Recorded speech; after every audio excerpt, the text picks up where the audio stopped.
আসসালামু আলাইকুম। আজকে আমি আপনাদের সাথে শেয়ার করব কিভাবে সহজেই আমের ঝুরি আচার তৈরি করা যায়, সেই রেসিপি আপনাদের সাথে শেয়ার করব। চলুন দেখে নেওয়া যাক।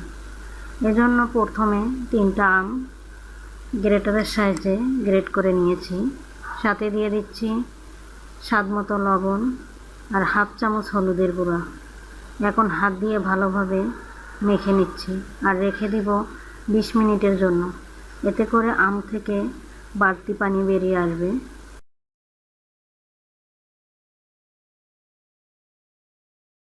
20 মিনিট হয়ে গেছে।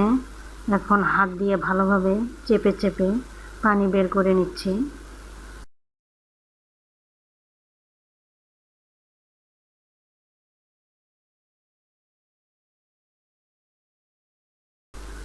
আপনারা চাইলে এখানে পাতলা কাপড় দিয়ে চেপে চেপে পানিটা বের করে নিতে পারেন।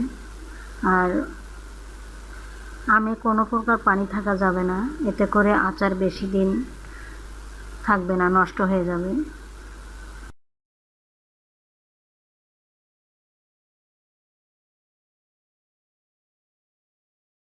আচারের মশলা তৈরি করব, এজন্য কয়েকটা শুকনা মরিচ দিয়ে দিচ্ছি। সাথে 1 চামচ জিরা, 1 চামচ পাঁচফোড়ন কম তাপে কিছুক্ষণ ভেজে নেব।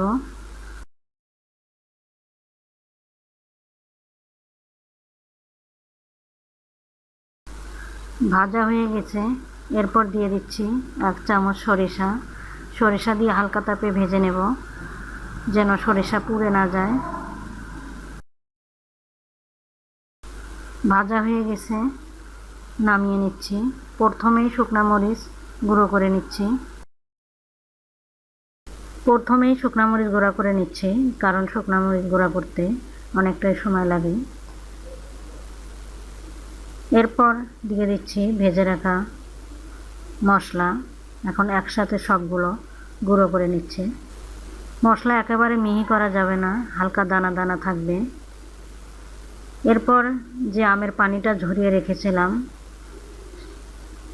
সাথে কিছুটা কাঁচামরিচ কুচি দিয়েছি আর সাথে দিয়ে দিচ্ছি গুঁড়া করে রাখা মশলা। 2 চামচ দিয়ে দিচ্ছি, বাকিটা আমি পরে দিব। এখন হাত দিয়ে সব কিছু ভালোভাবে মেখে নিচ্ছি। আপনারা যদি মিষ্টি পছন্দ করেন তাহলে এখানে চিনি দিয়ে মেখে নেবেন। আমি চিনি দিইনি। মাখা হয়ে গেছে। এরপর কয়েকটা রসুন দিয়ে আবারও মেখে নিচ্ছি। আর কাঁচের জার আগেই ভালোভাবে পরিষ্কার করে শুকিয়ে নিয়েছি। মশলার গুঁড়া দিয়ে দিচ্ছি। এরপর মেখে রাখা আমগুলো কাঁচের জারে তুলে নিচ্ছি। সবগুলো তোলা হয়ে গেছে। এখন উপরে কিছুটা রসুন দিয়েছি আর মশলার গুঁড়া 1 চামচ দিয়ে দিচ্ছি। তেল গরম করে নেব, এজন্য 1 কাপ পরিমাণ তেল কড়াইয়ে দিয়েছি। আর যে মশলাটা তৈরি করে রেখেছিলাম সেটা 1 চামচ দিয়ে গরম করে নিয়েছি। দেখুন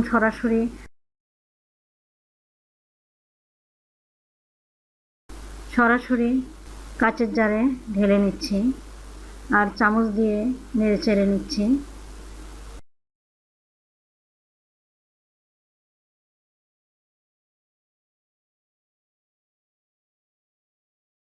সাথে কয়েকটা আস্ত কাঁচামরিচ দিয়েছি। আমি এখানে গুঁড়া মরিচ দেইনি, এজন্য কাঁচামরিচ দিয়ে তৈরি করেছি। আর এটা খেতে ভীষণ টেস্টি হয়েছিল, আপনারা অবশ্যই ট্রাই করবেন।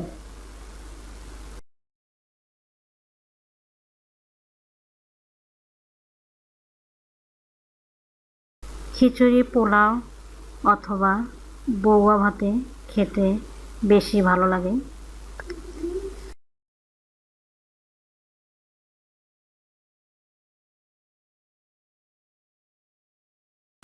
এই আচার তৈরি করার পর রোদে দিতে হবে না, অনেক দিন পর্যন্ত ভালো থাকবে। এভাবেই করে আপনারা ট্রাই করবেন। ভালো লাগলে অবশ্যই লাইক দিয়ে শেয়ার করবেন, কমেন্ট করবেন, সাবস্ক্রাইব করে বেল বাটন অন করে দিতে ভুলবেন না। ধন্যবাদ, ভালো থাকবেন।